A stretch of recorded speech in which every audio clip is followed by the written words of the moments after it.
Welcome back to This House of Walls, as today we are going to be talking all things 7th grade homeschooling.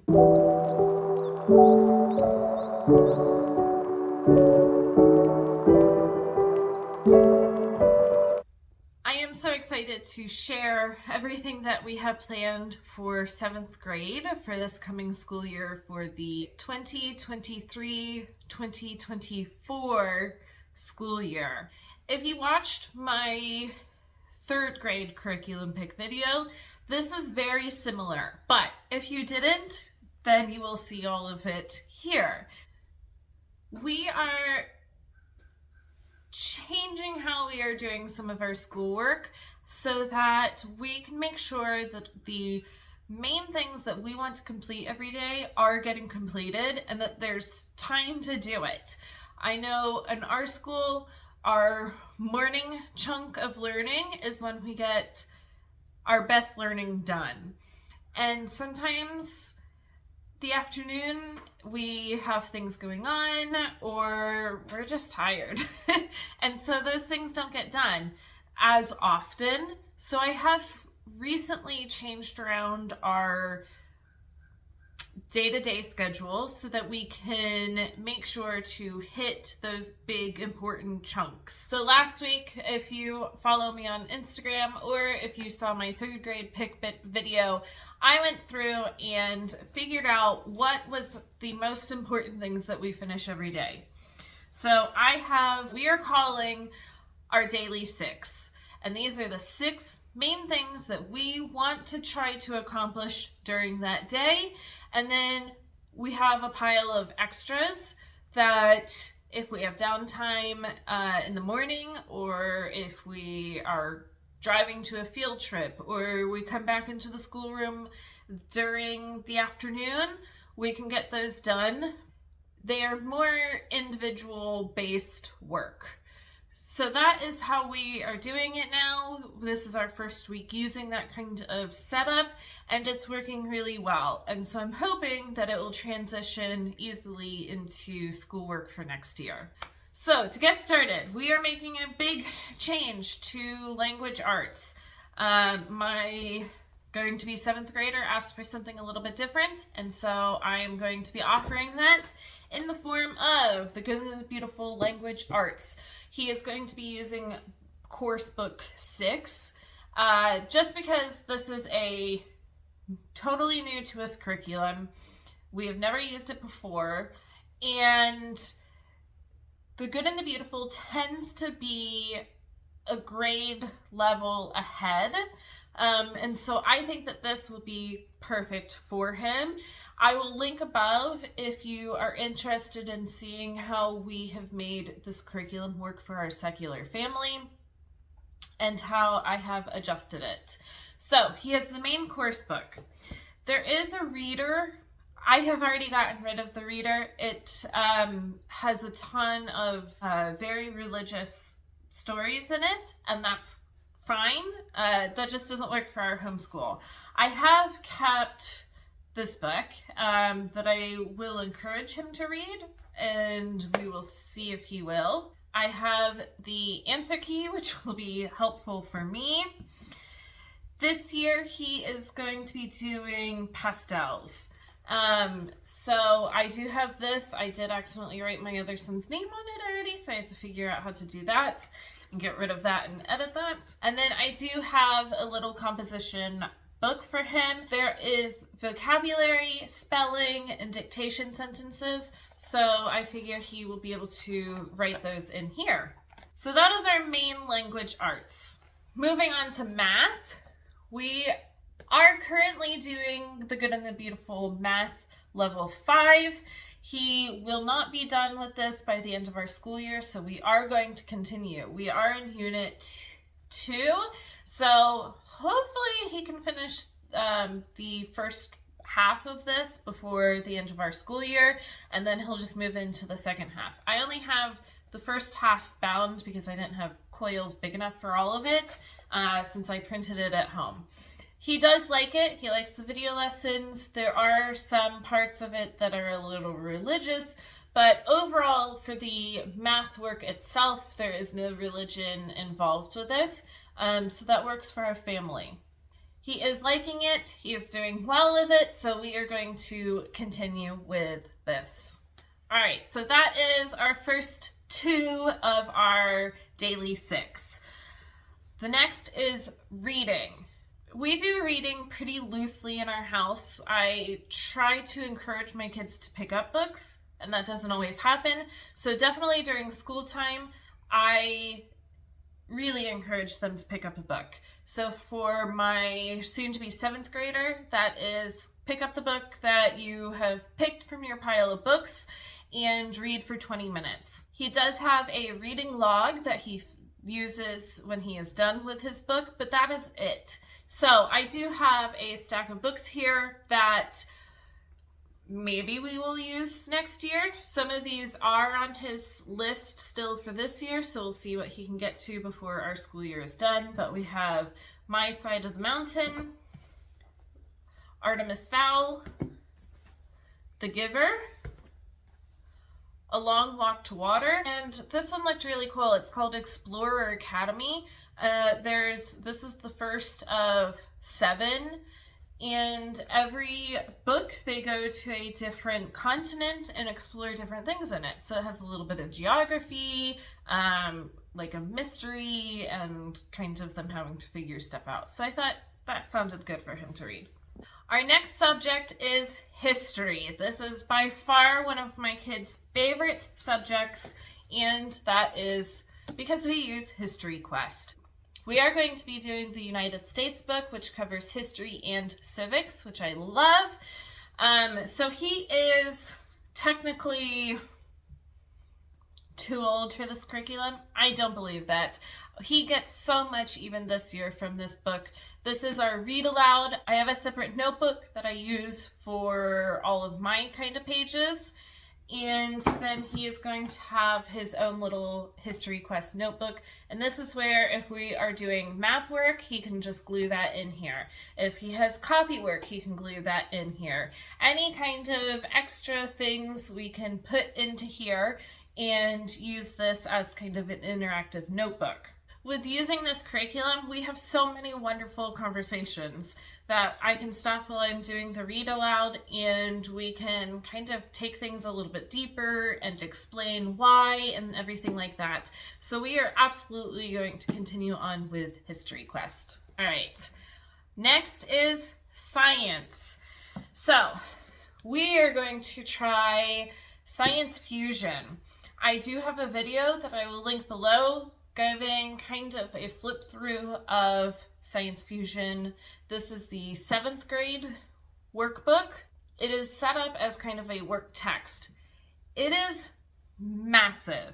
I am not expecting that we will get through all of this in a year, and that's fine. Even if we can split it into 2 years, I'm fine with that. I do like how it's set up, and I am expecting that if we get to something that's a little bit more interesting and my son is showing interest in that, we are going to be putting this down. And I have a separate little notebook for him for science that we can use kind of as an interactive notebook if there's a subject that he would like to dive deeper into. He will also be using this for things like vocabulary or anything that he needs to pull more from the Science Fusion work text. All right, we are getting there. This is the last of the daily 6, and that is Spanish. Yes, we are going to pull back out Song School Spanish. This should have been done this year, and we should have been moving on to book 2, and it just didn't happen. It got pushed off the back burner at the very beginning of the school year. But this is why I'm hoping with doing this daily 6 that we are able to pull things back out like Spanish. Now, this is an early elementary curriculum, but we like it, and I'm able to use both of it for my kids. I will say that they do not like the songs. And so we just kind of use it to read through the lyrics and use it as extra practice and not actually learning the songs. And that's fine. So we have this book here, and you can see we were almost done with this curriculum when we put it down and unfortunately never picked it back up. We are actually reviewing all of our words and phrases. We have actually already started that this week because in the teacher's edition, in the back of the book, there's all these extra worksheets for review. So I am printing these out and using them as a review. And they are actually picking up on the words again really quickly. So I'm hoping we can do a nice little review of all the lessons that we have done so far, and then continue on and finish book 1. And then just to show you how much it fell off the back burner and I had been planning to use it, I already have book 2. So this is book 2. We will continue on with this. There is a teacher's edition. I don't have it here with me. It is thicker. I think that there's just more review and activities in it, so I'm really excited to use that. Now, you may have noticed in our Daily 6, writing is not included. And that is because sometimes there is a writing activity in The Good and the Beautiful. Their main writing curriculum we aren't going to be using, but there's times where there's like poetry and things like that, and so we are going to incorporate that in. Now, the days where there is not a writing assignment that we are going to use from The Good and the Beautiful, we are going to pull in a writing curriculum.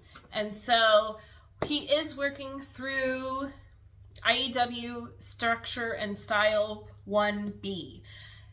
We are going at a slower pace. My kids tend to do better with smaller chunks of work, and that's great.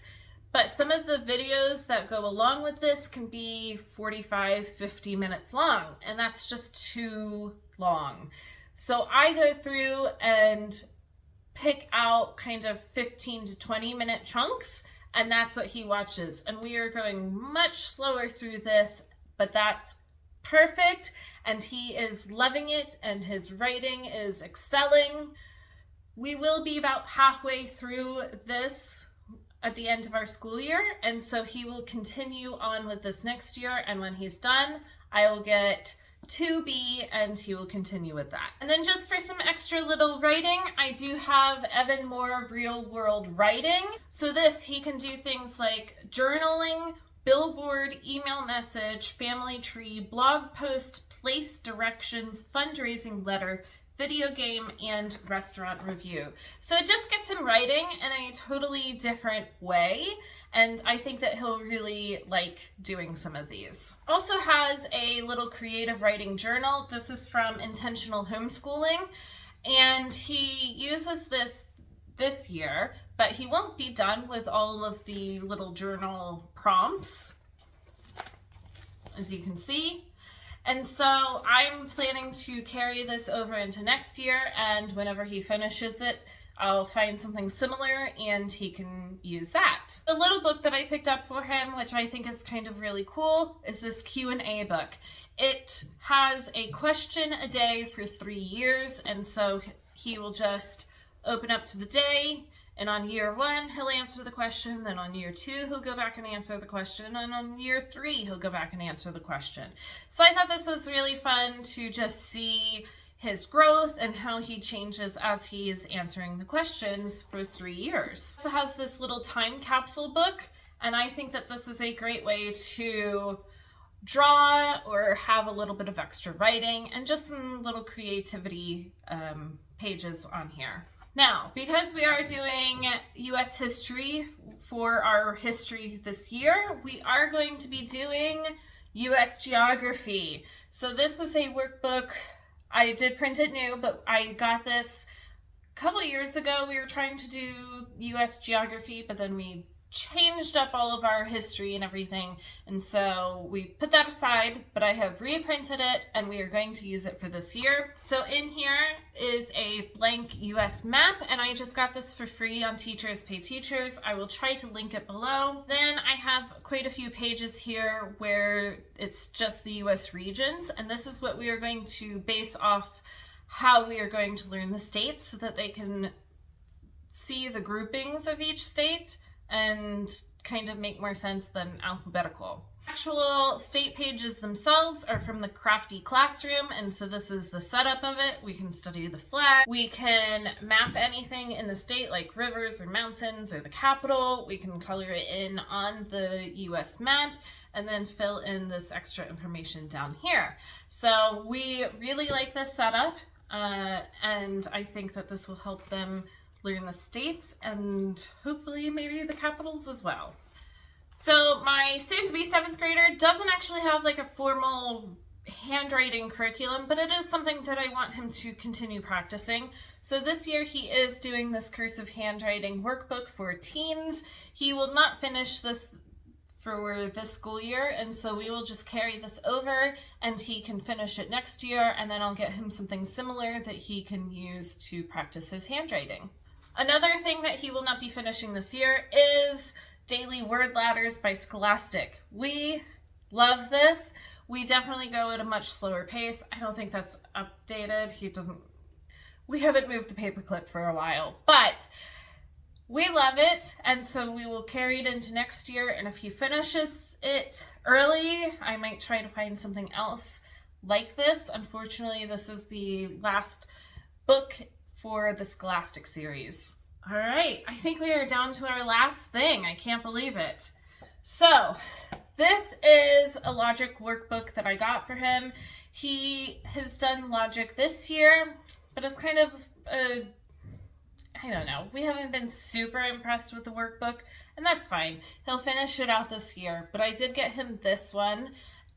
I think that he will like it. It just kind of has a little bit more, hopefully, fun activities in it.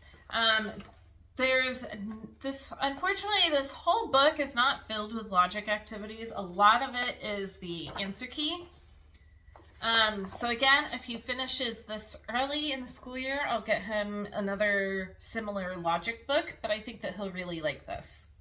All right, and that's it. That is 7th grade. I can't believe that my oldest will be in 7th grade. That's insane. It has been so amazing to see his growth in homeschooling. He started homeschooling for 4th grade, and it's been amazing, and I am so happy to be doing this with him.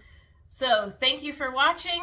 As always, if you like these types of videos and want to see more on homeschooling or books that we use or that I'm reading, anything like that, be sure to like and subscribe below, and I will see you for the next one.